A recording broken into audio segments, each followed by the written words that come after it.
Hello everyone, this is Saurian Target coming at you with another Carnivores Top 5 video, where today we're going to be taking a look at the worst weapons in the Carnivores franchise. So basically what this list will be is what I consider to be the worst weapons you can use in the entire official Carnivores series. There are three primary gameplay elements to the Carnivores games: the locations, the dinosaurs, and the weapons. And when the weapons are no good, it can really put a deterrent on gameplay and ruin a hunt. So what we're going to do today is identify the weapons that you do not want up against a charging Ceratosaurus. Now we're going to be tackling this top 5 a little bit differently than the others. I think it's pretty widely accepted that the handguns in the Carnivore series are pretty terrible in comparison with the others.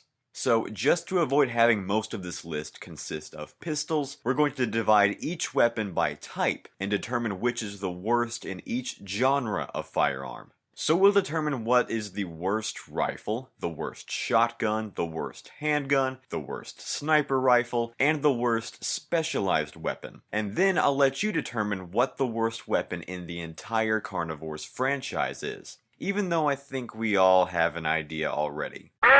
So without further ado, let's begin. So to start off our list, we're going to take a look at the rifles in the Carnivore series, and the worst one of them is the Carnivores 2 and Ice Age rifle, surprisingly enough. The rifle first showed up in Carnivores 2 as a replacement for the C1 semi-auto shotgun, allowing Dino Hunt Corp to flesh out their shotgun roster by adding a pump-action and double-barreled variant to the tour. This left the rifle as the semi-automatic firearm, firing a single bullet at a time, and compared to the other rifles Dino Hunt Corp has issued over the years, it falls just short of the bar. Now this may be surprising to some, it was to me for sure. The rifle was the weapon I listed as number 1 on my top 5 Carnivores weapons video, but here it makes one of the worst. Why is that? Well, compared to the other rifles, it's just the least good of the best. The C1 Dino Slayer rifle is considered the worst weapon of the reboots by many for its lack of power and bolt-action firing mechanism. However, it can be upgraded to be more powerful and hold more shots, and weak zones on the dinosaurs allow it to drop certain species with just one well-placed shot. The assault rifle issued during the Crater City incident is not a typical hunting rifle, but its enormous magazine allows it to fire off hundreds of shots and mow through hordes of dinosaurs, and is one of my personal go-to weapons in Cityscape. And that just leaves the C2 rifle behind. It only has 7 shots, and since there are not weak zones on the dinosaurs in the games where this rifle appears, several shots have to be pumped into each dinosaur to bring it down, which makes hunting bulkier dinosaurs like Ceratosaurus dismally short. Ultimately, the C2 rifle is not a bad weapon by any means, it's just the lowest of the bunch when compared to its companions.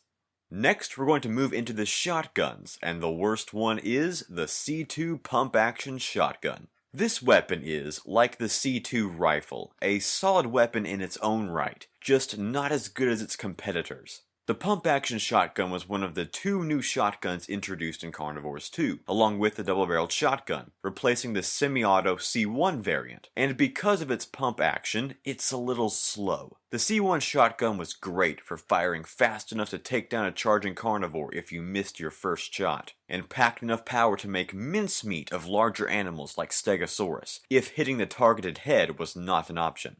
The double-barreled shotgun is essentially the same as the pump-action variant, but can fire off 2 shots almost simultaneously, essentially giving it double the power for each shot of the pump-action variant. And the Cityscape shotgun's drum magazine gives it unrelenting power against most dinosaurs, clearing out hordes of dinosaurs from Coelophysis to Suchomimus with ease. This leaves the pump-action shotgun with its narrow iron sights and slow reload speed in last place. Plus, if reloading after every single shot wasn't bad enough, it has to reload an extra clip after every 7 shots, something the other shotguns never had to worry about. Now let's take a look at the snipers, and the worst one is the Carnivores 2 and Ice Age sniper. Sniper rifles are, traditionally, the last weapons Dino Hunt Corp allows hunters to unlock, and are usually worthy of the hefty price tag. Accurate, powerful, and perfect for keeping hunters safe while dropping dinosaurs from extreme distances. The sniper rifles are typically the most sought after weapons on each tour, except for the ones featured in Carnivores 2 and Ice Age. Although it's technically the same, the Carnivores 1 sniper made hitting the weak zones of each dinosaur a cinch, and careful hunters could use every bullet to bring down a different dinosaur, racking up points and trophies in the process. The same goes for the HD and Reborn sniper, whose plentiful ammo count and steady aim mechanics allow hunters to decimate dinosaur weak zones with ease. Without weak zones, hunters end up wasting ammo on what should be one-hit kills, making the Carnivores 2 and Ice Age snipers too slow, clumsy, and weak for their intended purpose. Even the Cityscape sniper, with its abysmal ammo count, comes packing incredible firepower, and can be hip-fired to give hunters more mobility against charging carnivores. The Carnivores 2 and Ice Age snipers constrict players into an awkward hunting situation, and simply are not the endgame weapons Dino Hunt Corp intended them to be. Now moving on to the specialty weapons, the worst one being the classic X-Bow. Specialty weapons are not unique to the Carnivore series, but they are individually unique in comparison to the other weapons in their respective lineups. The HD and Reborn crossbow is arguably the best weapon in the game, and my preferred weapon of choice.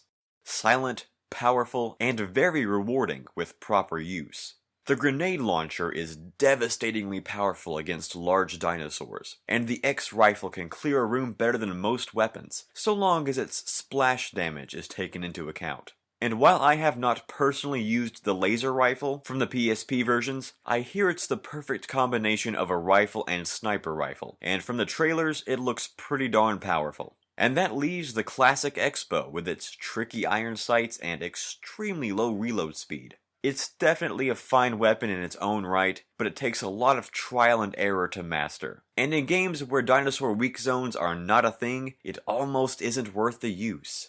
And now, the handguns, the worst of which is the infamous Cityscape pistol. I mean, guys, what else could it be? The definition of a weak firearm. This pea shooter of a pistol is as abysmal as they come. The 9mm introduced in the Carnivores 2 tour, at least, can take down large dinosaurs with a few bullets. Even the mighty Ceratosaurus succumbs to it without using every shot. The revolvers are, of course, very powerful. The HD and Reborn one packs a ton of ammunition and enough firepower to make it an excellent self-defense weapon. And the newly introduced Dinosaur Hunter revolver can down almost any species in 1 to 2 shots, which leaves the Cityscape pistol in the dust. Although it has unlimited ammunition, it takes way too many shots to bring down even a single Coelophysis, and it makes pistol-only Cityscape challenges incredibly difficult.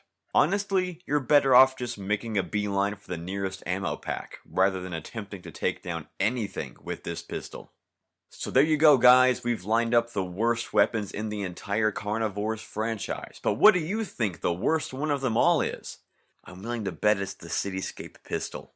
I hope you guys enjoyed and liked the mixed up format. I thought it was fun getting to walk through a different brainstorming process with you guys, so I hope you enjoyed and had as much fun being a part of it as I did making it. Also guys, thank you so much for the great feedback on the first cinematic hunt. I was not too sure how well that type of video would be received, but almost everyone seemed to really enjoy it, so I'll be sure to put out more for you guys, while using the first few to experiment and see what works and what doesn't. The direct feedback from you guys is what makes this channel run. Without having to go through some third-party manager to tell me what he thinks people like to see, you guys get to tell me directly. So be sure to keep the feedback coming so I can keep making you guys the best content possible. School is finally out, summer is upon us, and I'm trying to work on a more consistent upload schedule for you guys, just to keep things moving along.